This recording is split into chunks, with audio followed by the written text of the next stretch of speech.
नमस्कार, स्वागत आहे सर्वांचं आपले यूट्यूब चॅनल टार्गेट स्पर्धा परीक्षा तलाठी भरती संदर्भात महत्त्वाची माहिती समोर आलेली आहे आणि ही माहिती आपण आजच्या या व्हिडिओमध्ये जाणून घेणार आहोत।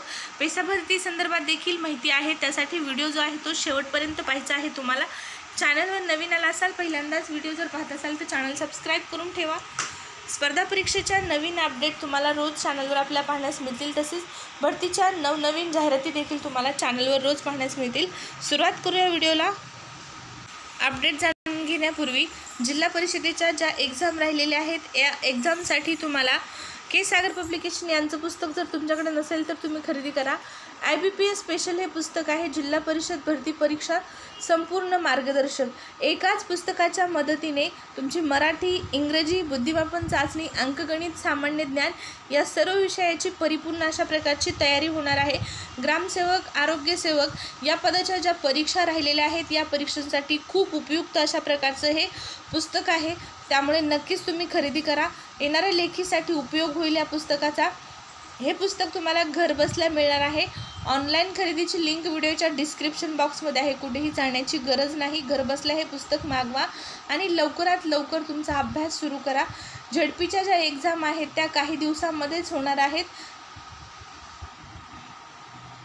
आणि आणखीन एक महत्त्वाची सूचना, जर तुम्ही आतापर्यंत आपलं टेलिग्राम चॅनल जॉईन केलं नसेल तर टेलिग्राम चॅनल जॉईन करा। टेलिग्रामवरती रोज स्पर्धा परीक्षेसंदर्भातली खूप महत्त्वाची माहिती 2024 मध्ये होणाऱ्या सर्व स्पर्धा परीक्षेसाठी चालू घडामोडी आणि सामान्य ज्ञान या विषयाची तयारी करण्यासाठी तुम्हाला टेलिग्राम चॅनलची मदत होणार आहे। आत्तापर्यंत देण्यात आलेले विविध क्षेत्रातील लेटेस्ट पुरस्कार, लेटेस्ट अपडेट, लेटेस्ट घटना यांचा सर्वांचा समावेश टेलिग्रामला अवेलेबल आहे, त्यामुळे नक्कीच तुम्हाला मदत होईल। लेखी परीक्षेसाठी सामान्य ज्ञान आणि चालू घडामोडी या विषयाची तयारी करण्यासाठी आपल्या टेलिग्राम चॅनलची लिंक व्हिडिओच्या डिस्क्रिप्शन बॉक्समध्ये आहे, जॉईन करू शकता। तर या ठिकाणी पहा, तलाठी भरतीची अंतिम यादी निवडणुकीनंतरच अशा प्रकारची हेडलाईन आहे। यामध्ये भरती संदर्भात महत्त्वाची माहिती आहे। तर पात्र उमेदवारांच्या कागदपत्रांची गेल्या आठवड्यातच तपासणी जी आहे ती पूर्ण झालेली आहे आणि जी नियुक्ती आहे या विद्यार्थ्यांना ती मात्र निवडणुकीनंतरच मिळणार आहे। यामध्ये पुढे काय माहिती आहे तर जिल्ह्यातील या ठिकाणी पहा, ही जळगाव जिल्ह्याची अपडेट आहे। तर जळगाव जिल्ह्यातील 241 पैकी 10 जागा पेसा क्षेत्रातील आहेत।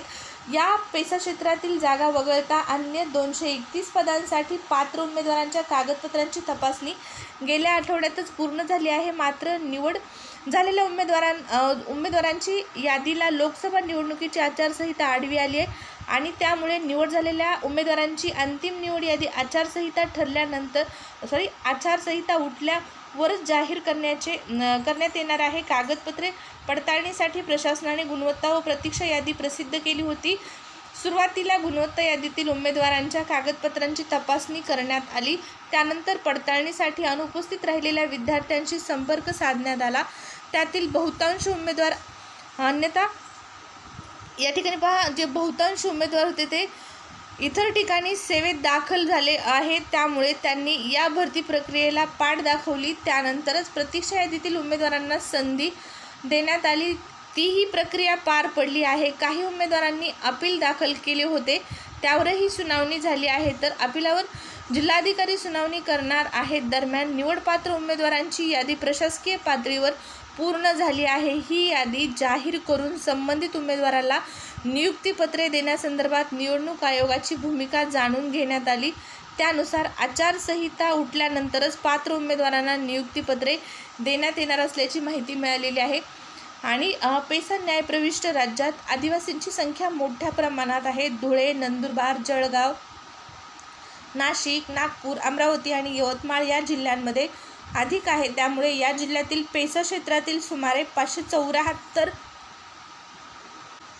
उमेदवारांबाबत सर्वोच्च न्यायालयाचा निर्णय आल्यानंतर निर्णय होण्याची शक्यता आहे। संपूर्ण प्रक्रिया झाली आहे, नियुक्तीपत्रे देण्याची तयारी पूर्ण झाली आहे। मात्र आचारसंहिता असल्याने ही निवडणूक प्रक्रिया पार पडल्यानंतरच पूर्ण केली जाणार असल्याची माहिती दिलेली आहे। तर ही निवड झालेल्या उमेदवारांची कागदपत्र पडताळणी या ठिकाणी पूर्ण झालेली आहे, परंतु त्यांना प्रत्यक्ष नियुक्ती जी आहे ती मिळालेली आहे। कारण आहे आचारसंहिता उठल्यानंतरच त्यांना नियुक्ती जी आहे ती मिळणार आहे। आणि पेसा भरती संदर्भात या ठिकाणी पाहू शकता, पेसा अंतर्गत जे 574 उमेदवार आहेत सर्वोच्च न्यायालयात पेसा भरतीचा जो निर्णय आहे त्यानंतरच यावरती निर्णय होणार आहे, या उमेदवारांच्या नियुक्तीबाबत, या उमेदवारांच्या पात्रतेबाबत किंवा या उमेदवारांच्या पुढील प्रोसेसबाबत। या ठिकाणी पहा, पेसा भरती संदर्भातली महत्त्वाची अपडेट आहे। या अगोदर पेसा भरतीची जी सुनावणी होणार होती त्यासाठी तारीख देण्यात आलेली होती 9 एप्रिल, त्यानंतर 9ला झाली नाही, 13 एप्रिल, 12 एप्रिल अशा प्रकारची तारीख देण्यात आली।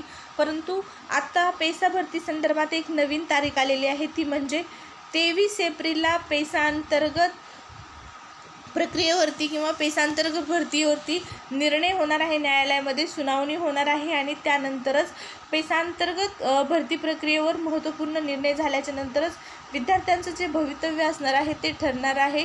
पेसासाठी नवीन तारीख मिळालेली आहे न्यायालयाची, ती म्हणजे 23 एप्रिल। 23 एप्रिलला सुनावणी होणार आहे आणि त्यानंतर महत्त्वपूर्ण निर्णय जो आहे तो जाहीर होईल। या भरती संदर्भात झेडपीच्या ज्या एक्झाम राहिलेल्या आहेत त्या संदर्भात देखील महत्त्वपूर्ण निर्णय होण्याची शक्यता आहे। या ठिकाणी पहा, आचारसंहिता उठल्यानंतरच ज्या एक्झाम राहिलेल्या आहेत त्या होतील झेडपीच्या, ग्रामसेवक, आरोग्यसेवक, तसेच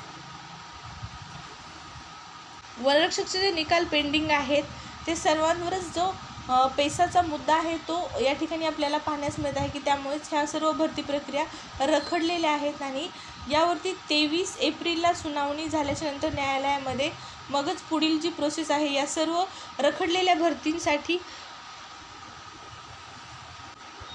23 एप्रिल ही मोठी महत्त्वाची तारीख असणार आहे निर्णयावर। न्यायालयाच्या निर्णयावर अवलंबून आहे पेसा अंतर्गत क्षेत्रातील भरती प्रक्रियेचा मुद्दा किंवा या विद्यार्थ्यांचं भवितव्य।